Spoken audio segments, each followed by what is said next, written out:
দুইটা সময় তওবা করে লাভ নাই। একটা হচ্ছে মৌতের যন্ত্রণা শুরু হয়ে গেলে, মৃত্যুর যন্ত্রণা শুরু হয়ে গেলে আগে পা থেকে শুরু হয়ে আস্তে আস্তে গলার দিকে আসে।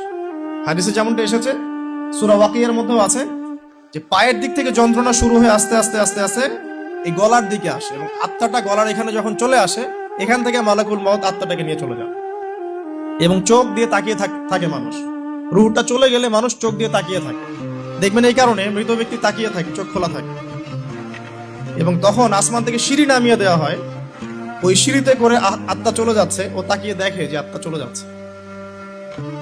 এবং মানুষ মারা যাওয়ার পরে চোখ জীবিত থাকে অনেকক্ষণ। মেডিকেল সায়েন্স যারা পড়েছে তাদেরকে জিজ্ঞাসা করবে, মানুষ ডেড হয়ে গেলেও চোখ দেখবেন আরো কয়েক ঘন্টা, আরো নির্দিষ্ট একটা সময় পর্যন্ত চোখটা কিন্তু জীবিত থাকে। এই জন্য চোখ বন্ধ করে দিতে হয়। যাই হোক, যেটা বলছিলাম যে মৌতের যন্ত্রণা শুরু হয়ে গেলে তওবা করে লাভ নাই, তওবার দরজা বন্ধ। আর পশ্চিম দিক থেকে সূর্য উঠে গেলে তওবা করে লাভ নাই, তওবার দরজা বন্ধ।